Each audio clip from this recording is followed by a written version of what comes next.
Akhenaten surely wasn't an alien, but he looks pretty weird. By modern standards and by ancient Egyptian standards, they probably would have thought, what on earth is he doing? But he's the king, so he's allowed to do whatever he wants.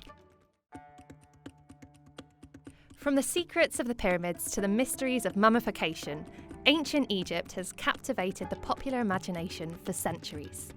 In this History Extra podcast series, we're looking back at this remarkable culture, which has left such a significant mark on history.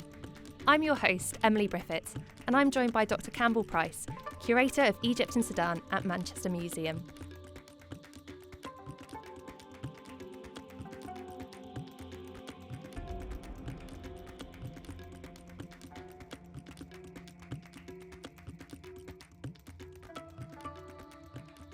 In this third episode, we'll be delving into the vibrant world of ancient Egyptian culture, from art and architecture to fashion and festivals.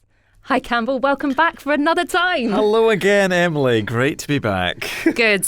Now, we are going to be introducing, as I've said, ancient Egyptian culture. Indeed. So, what were some of the key cultural practices and customs of the ancient Egyptians? Well, the ancient Egyptians defined what they thought was Egyptian against what was not Egyptian. So, foreigners did strange things like wear woolen clothing and eat smelly food and do disgusting things which were un-Egyptian. So the ancient Egyptians had a very closely defined sense of their own culture within their own society, I think. And that changed with time because ancient Egypt, as we've said, is a long time. It's 3,000 years. There would be changes in fashion, in building techniques, in technologies, in materials, in general, but the background to all of it, the reason to monumentalize the king, for example, pretty much seems to have stayed the same. So you have variations, what you would call style or fashion change, but the underlying sense of purpose seems to have stayed the same. I think that answers a question that we've had from Neil Eads on Facebook, very conveniently. Thank you very much, who's asked about how the culture has changed over this period. Are there any things that we could really pick out that did change? Yes. One complicating factor, though, for Egyptologists is when you're looking at a painting or a wall relief or a statue, the ancient Egyptians have a tendency for their art to copy other ancient Egyptian art, which is for various cultural and religious reasons, but which makes it very difficult if you're actually trying to date a piece, put a date on a piece, or see meaningful change. So rather than copy what's happening in nature, what people might actually have worn, or what animals were alive at that time, there may be the case that we're seeing a copy of a more ancient monument. So sometimes Egyptologists call this phenomenon archaism. I find it very interesting. But it complicates an already unclear system where artistic representations don't reflect what is happening in reality. So fashions change, definitely. It's 3,000 years. Styles change. But what is reflected in the monumental record is a difficult barometer, if you like. It's a difficult index to judge what's going on. Now, you mentioned that there's common threads that held true to certain beliefs. So I think, in some ways, Egyptian visual culture, you know, how they represent things, the generally agreed purpose is to survive for eternity. That world of the gods is to survive for eternity. So once you get the depiction of the human form, for example, that gets replicated and replicated and replicated. If it ain't broke, don't fix it, is a good ancient Egyptian adage. If you're happy with how you've depicted the king, you just keep depicting him the same way. But there are changes. So Tutankhamun's likely father, a guy called Akhenaten, who is a weirdo by any stretch of the imagination, as Egyptian kings go, he radically changes the appearance of artistic depictions, images of the gods disappear, all bar one god, the sun disk, appears. But then that experiment is unsuccessful. And the ancient Egyptians go back. The majority depiction of the world in monuments changes back to pretty much the way it was before. So you can see these experiments. So, for example, the idea of the king as a lion, what we would call a sphinx, is very popular from very early. You have the massive Sphinx of Giza. And actually, the first Sphinx seems to depict a woman, a royal woman, a queen of Egypt, but it's mostly associated with the male king. They experiment with other things, like trying to make the king, whom I said incarnated the god Horus, who was often shown as a falcon bird. They tried to meld him into like a hybrid being, a man with a falcon's wings. That was an experiment that didn't really work. It didn't really take off, literally. So generally, once you become familiar with Egyptian art and architecture, you can look at something and say it is roughly of this date. So there are changes enough that we can pinpoint them. But as I said, there's a lot of self-plagiarism going on in Egyptian art. So while we're here, I think this might be the prime opportunity to bring in your person of the episode. Yes. So, as listeners might now know, and now we're in episode 3, we've been asking you to nominate a character that you feel really represents a certain aspect of ancient Egypt history. So, who have we got today? So this guy is really, really fascinating. For us as historians, because he seems to have been an ancient Egyptian equivalent of a historian. He is the 4th son of maybe 50 brothers, 4th son of Ramesses II, Ramesses the Great. So he lives in the 13th century BCE, and his name is Khaemweset, which means something like appearing in Thebes. So maybe he was born in the south of Egypt in Thebes.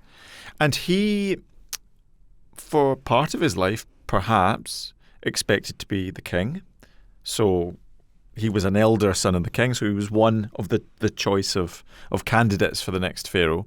But in fact, because his father lived such a long time into his 90s and actually outlived 12 of his eldest sons, Khaemweset died before his own father. He was a priest. He was the high priest of Memphis. The god he was serving was called Ptah. And Ptah, very appropriately, is the patron of craftsmen in ancient Egypt. And so Khaemweset, pretty much single-handedly, of course he's got flunkies no doubt to help him, goes around and investigates all of these ancient monuments. Because remember, by that time, by the time of Ramesses II, the pyramids were already well over 1,000 years old. So he's got this incredibly long history to look back on.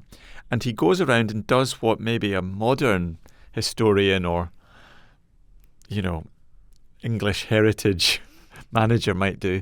And he goes and labels monuments from the past.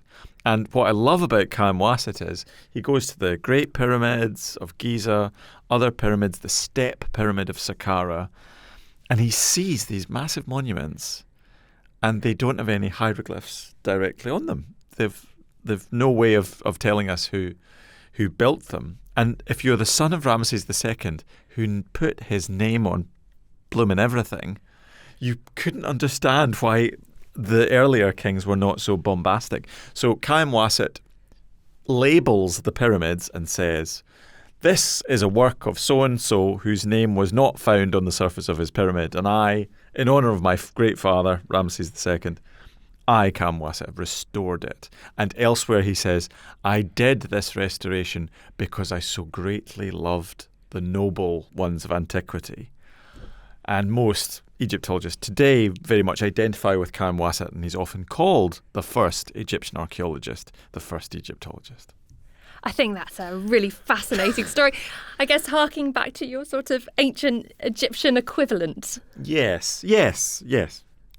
Now, to bring us back into the sort of main body of our episode, I did have a question about, did ancient Egyptians observe any holidays? Definitive yes in answer to that question, Emily. I think because it would be a very dull world otherwise if it was just the monotony of going to work every day. So there are so many gods. There's a huge pantheon. Some are of national importance. And I think it would also depend on where you lived, because there would be local, regional festivals. There would be something happening probably every month. So there would be some cause for celebration. We know some ritualized holidays, like the beautiful Festival of the Valley. This was celebrated in the south of Egypt, in Thebes, and it focused on bringing together the east and the west, so either side of the river. On the east is where the great temples are, where the living live, and on the west generally are where the dead are buried. So there would be a coming together. Big party, lasted several days. We have scenes of banquets probably in connection with this ritual, which involved eating, dancing, drinking, and vomiting.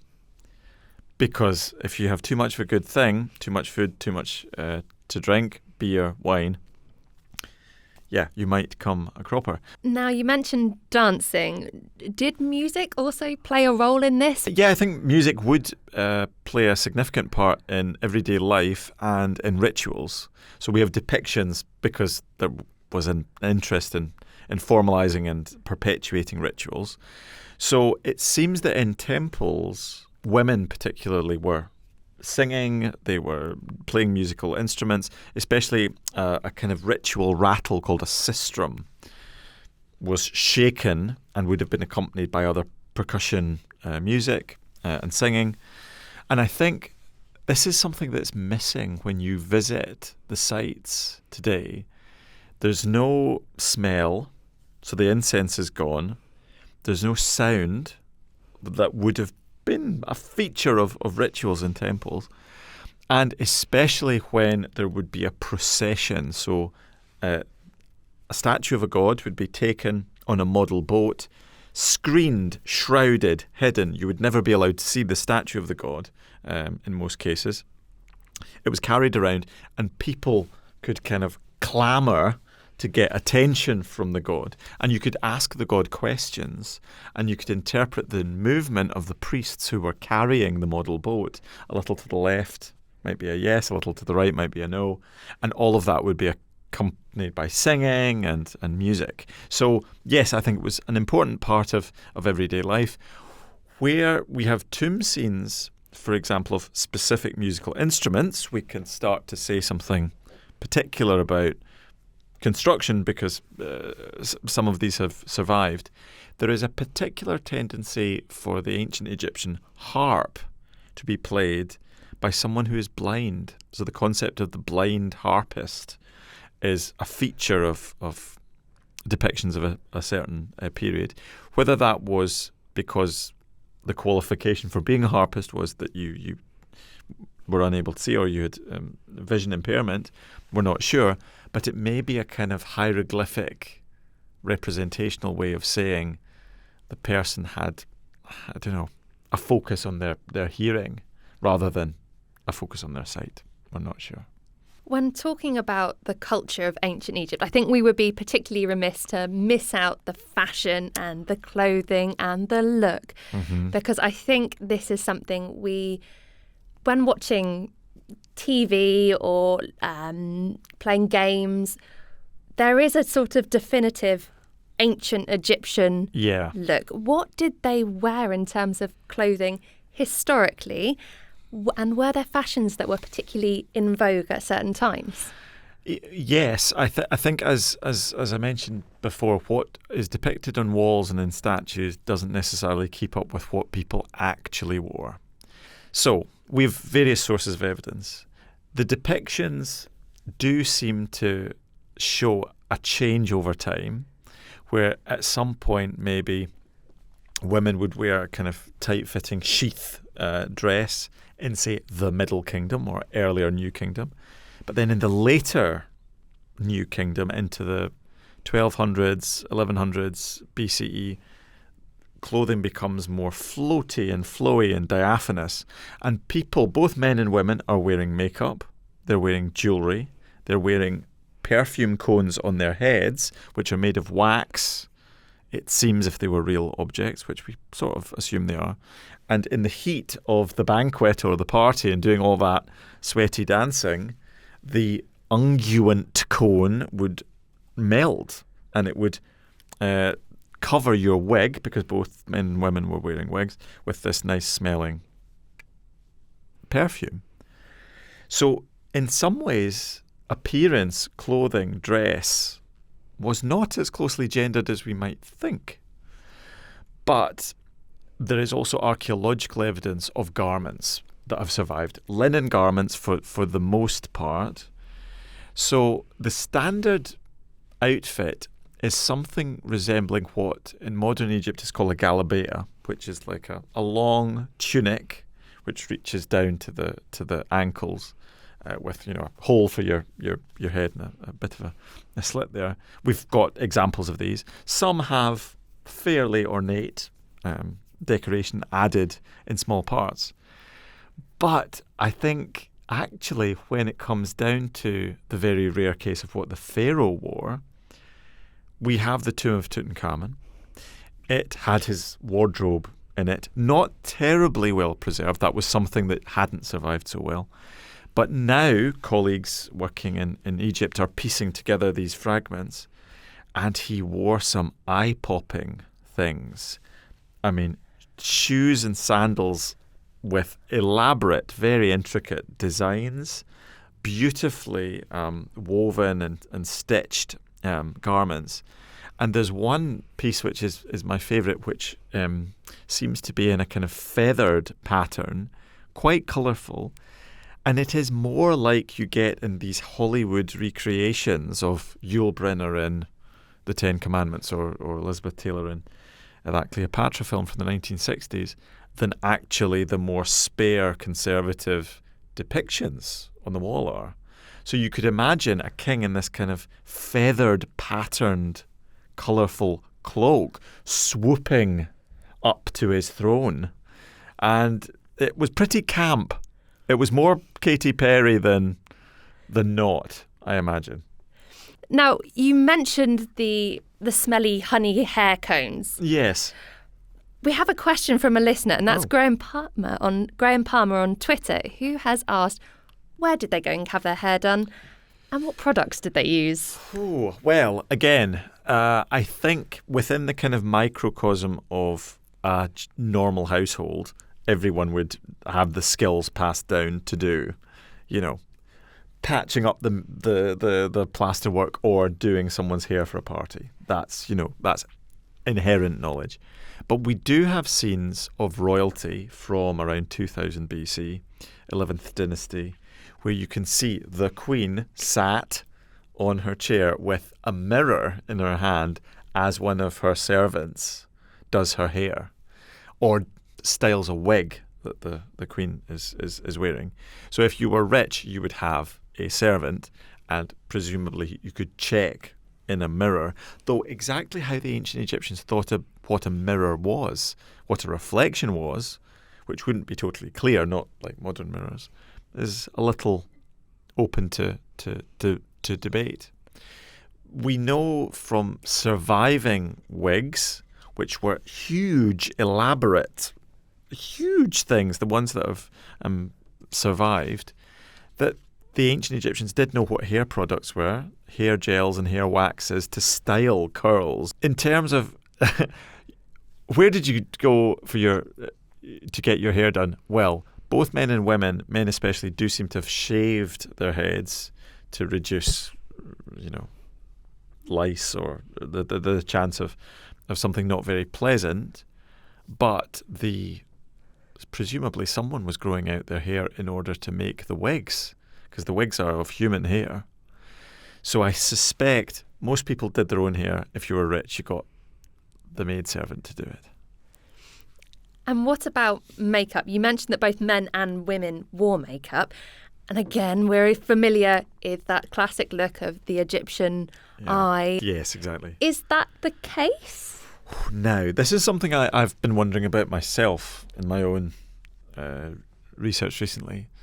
To what extent do people run around like the Hollywood version with the everyone's with the black eyeliner on? So, makeup equipment is attested for both men and women. They're shown in reliefs and in scenes and in paintings and in statues wearing this. And that is the thing. In an image of a person, a statue, a relief, a painting, this is a way of marking them as special, godlike, eternal.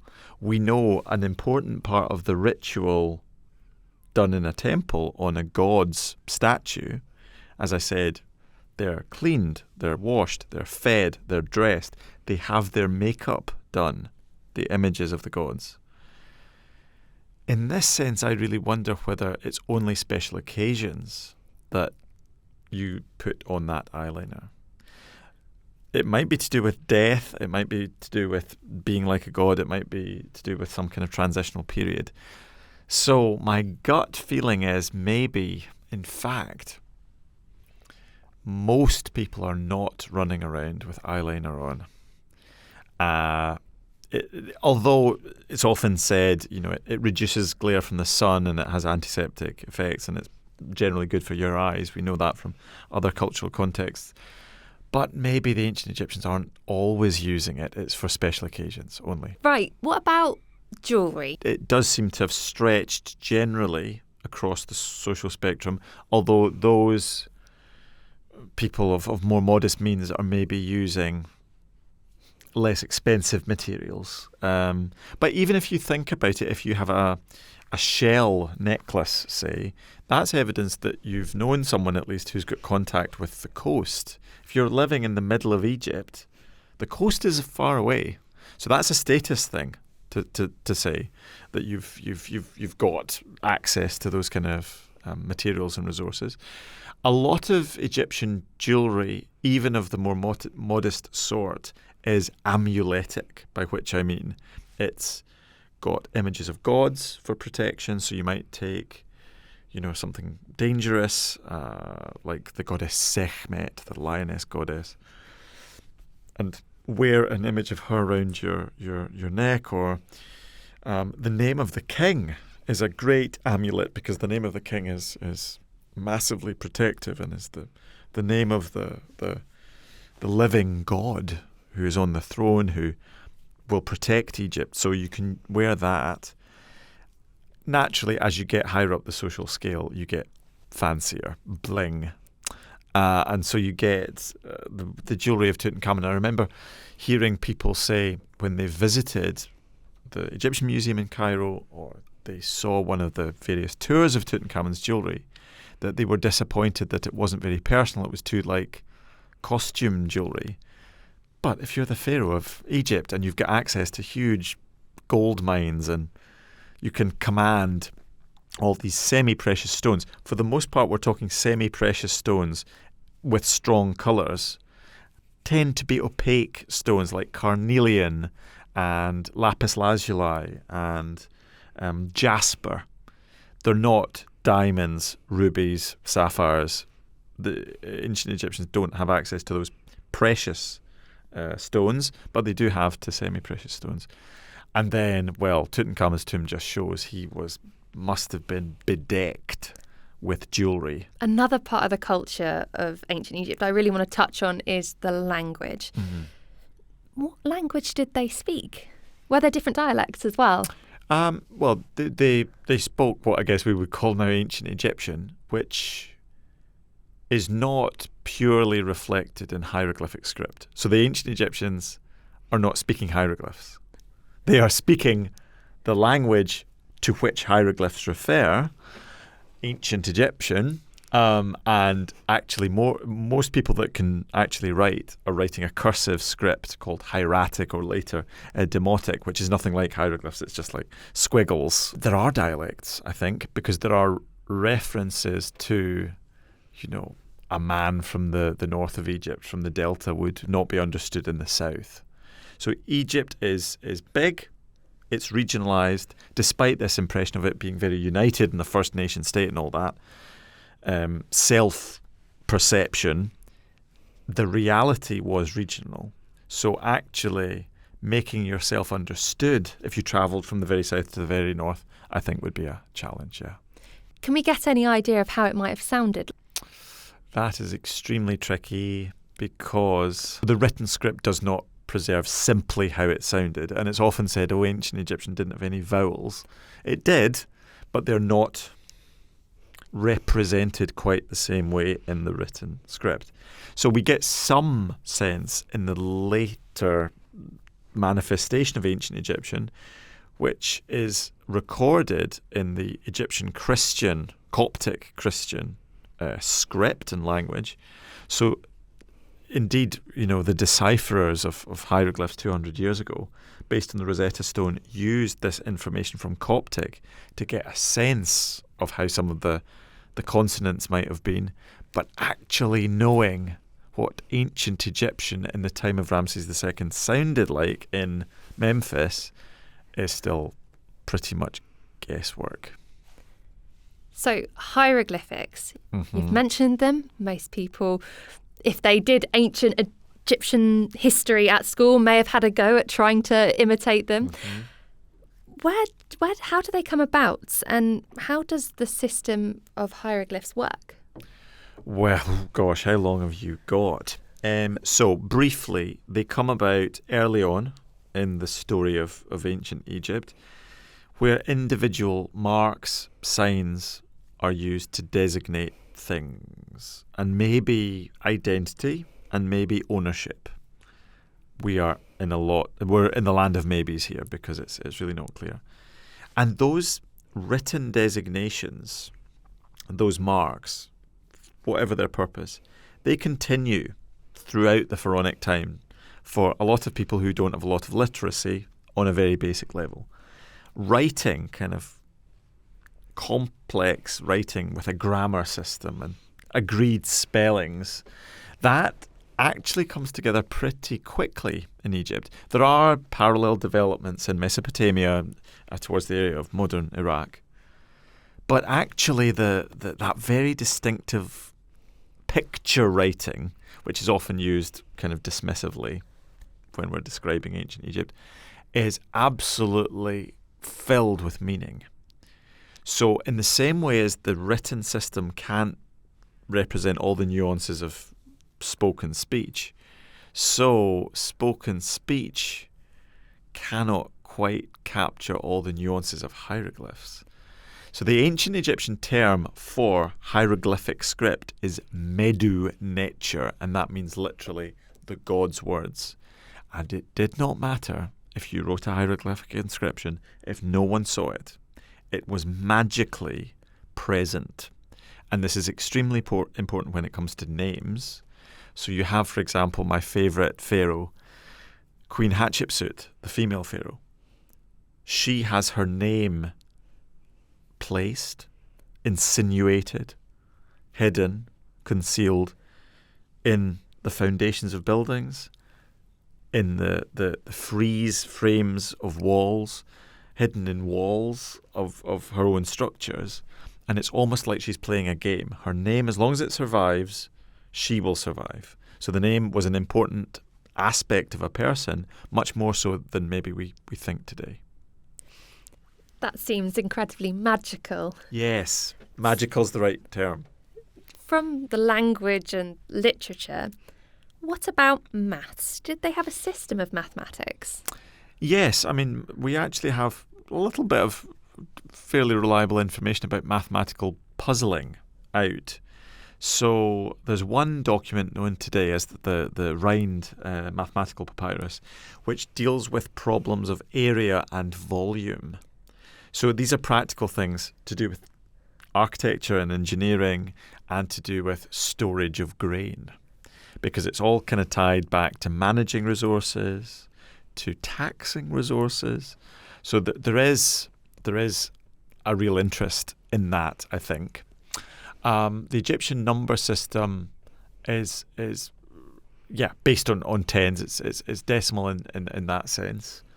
So you have 10, you have 100, you have 1,000 that are marked by different hieroglyphs. And it was important if you're building a pyramid to get those numbers right. How they did it, I mean, whether there was a blueprint for the Great Pyramid, I doubt it. But there was trial and there was error. There was understanding of the nature of materials, as well as a mathematical understanding about numbers. One of the interesting things about ancient Egyptian maths is they have the eye of the god Horus is made up of different parts. The iris, the surround of the eye, the eyebrow. These come to represent fractions.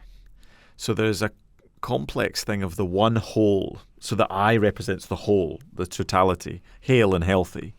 But then the eye is divisible. So it can be a half, a quarter, an eighth, a 16th, a 32nd. So they understand these fractions.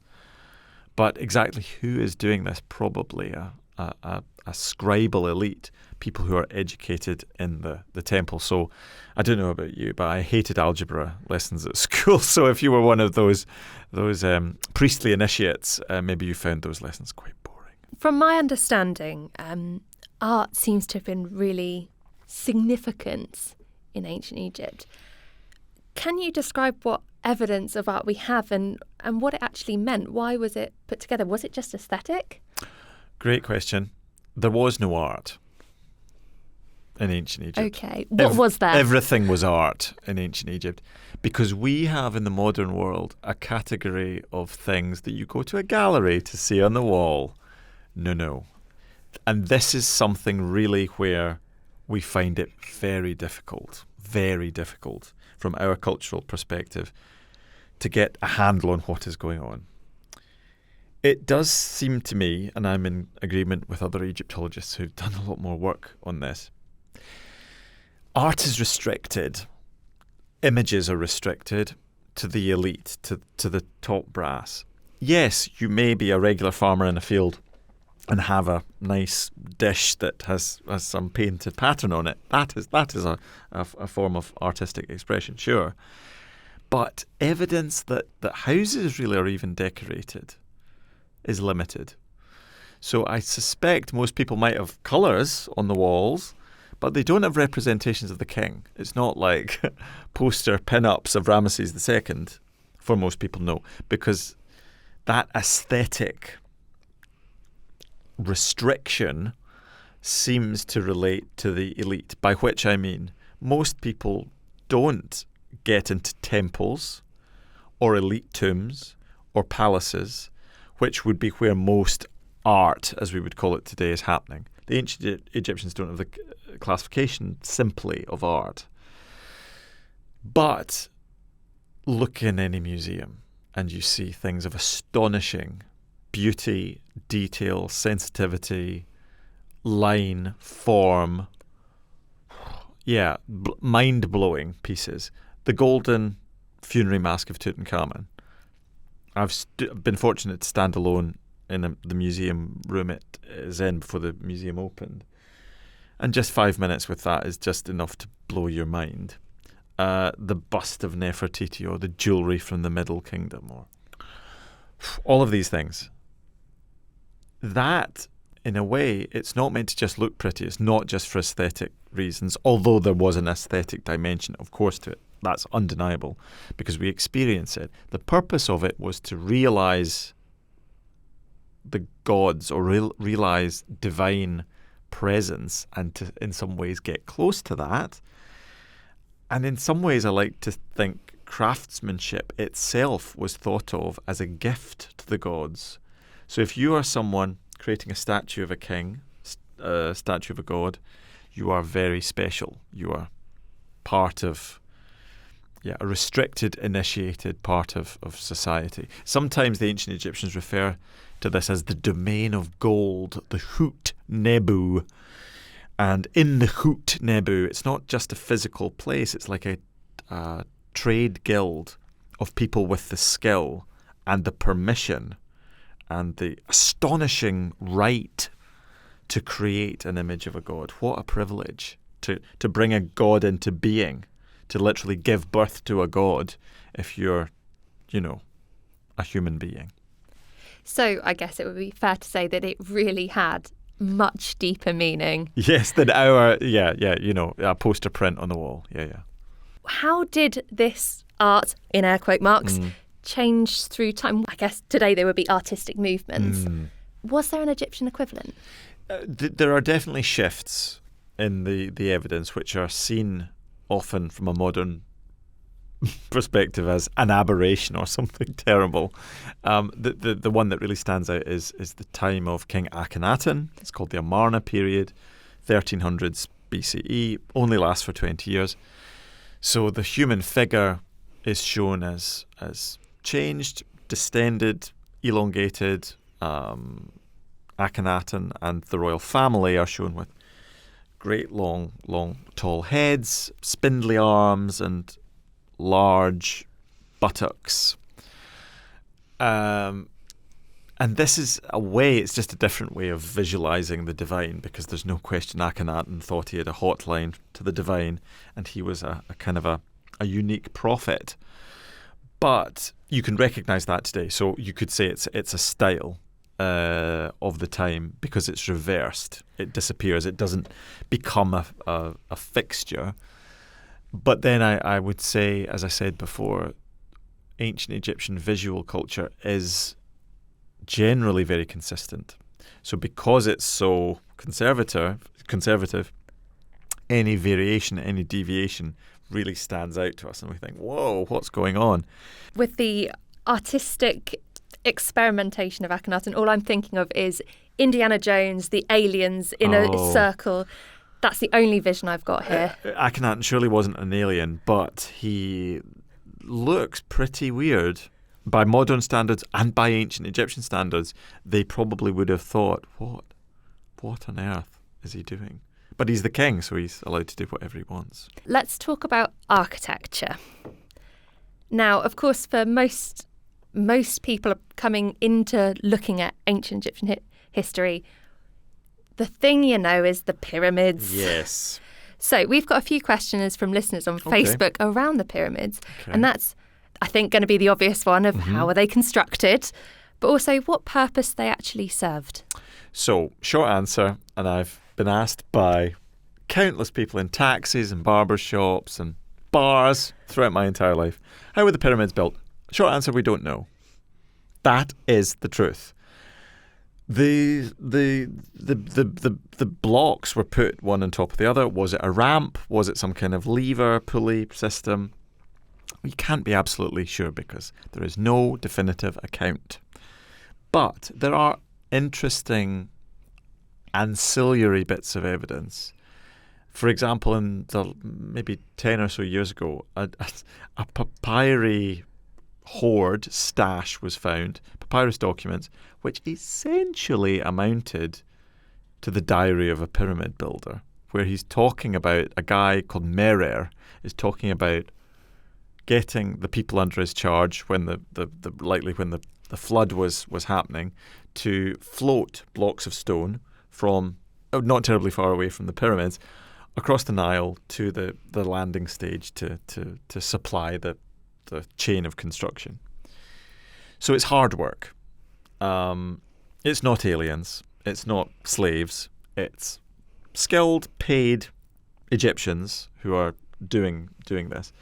Why are they doing it? Well, I suspect there's some great kudos probably in going from your local village for a few months at the employ of the state of the king, doing your work hauling the blocks, and we've got the names of some of the gangs, so you get things like the Friends of Khufu, the builder of the Great Pyramid, or the Drunkards of Menkaure, one of the smaller pyramids at Giza. So you get a sense of there was fun involved. It was teamwork. It was hard, but you there's a sense of camaraderie, perhaps. And then you'd go home and say, "Wow, I worked on the pyramid," and it's an incredible thing to be a part of. Ultimately, as far as we know, the pyramids were tombs for the king. We know that because there are sarcophagi, that is, stone coffins, inside. Whether they were always used is another question. Maybe the king didn't have to be buried permanently there, but it was a massive ritualized machine, no question, to help the king launch into the afterlife or an existence among the stars. And what would a typical person, average, ordinary ancient Egyptians' relationship have been with the pyramids? Or is it somewhere they could visit, go sit on the stones? Oh, no. I think it would be in a sense, so thinking about the generations and hundreds and thousands of years after the pyramids were constructed. So the people who built them had a unique relationship, no doubt, with them. But then subsequent generations would have seen them, from far off, because they would be covered in white, gleaming white limestone, which would have, in the Egyptian sun, dazzled you for miles around, I'm sure. So that would be a kind of material expression of the king's power. Wow, these belong to the line of kings. So it's impressing upon the viewer the general institution of kingship, not just the personal, vanity of the individual king that commissioned them. Although that story later emerges with the Greeks and the Romans that, the pharaohs are tyrants.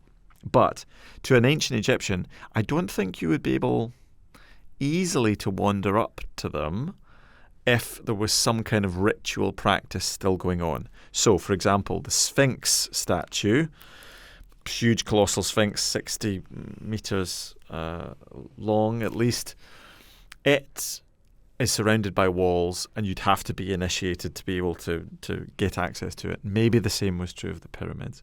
But we do have visitors' graffiti around some temples associated with pyramids. And they say, they're written by scribes, so people who can read and write. They say, I came to see the temple of so-and-so, and I found it like heaven in its interior. I found it like the sky. So there's the capacity to marvel at their own history was definitely an ancient Egyptian thing. What a glorious sort of phrase. Yeah. Now, we know the Sphinx, we know the pyramids. What are some lesser-known monuments, feats of architecture that listeners should be known about? So, before the major advent of stone architecture, the ancient Egyptians are doing amazing things with mud brick. So, at the site of Abydos, a very sacred site in Egypt, a bit north of Thebes, you get, even earlier than the pyramids, hundreds of years before the pyramids, these huge enclosures made with mud brick. And one of the most impressive walks I've ever walked was round one of these, unaccompanied pretty much. And they're, almost 5,000 years old. And they're still standing. The bricks are, the construction techniques are absolutely clear. Even later in Egyptian history, maybe around 1800 BC, when pyramids are actually made of mud bricks and faced with limestone, the Egyptians were building huge fortresses. The volume of mud bricks was huge. So although we tend to focus on stone architecture, experimentation, trial and error was happening in mud brick, and then it was being translated, I think, into stone. And the first major stone building is the Step Pyramid of King Djoser at Saqqara. This is a really good moment to take a break. As you know, we have asked you to look at an object and a person each episode. Mm-hmm. Now it's time for the object of your choice for this episode. What are you going with? So following on directly from what I just said, Emily, I'm going to choose an object which was found at the Step Pyramid in the early 20th century. It doesn't look like much. It's made of limestone. It is the base of a royal statue. We can see 2 feet treading, feet together, toes together, on 9 bows, as in bows and arrows. And these represent the enemies of Egypt.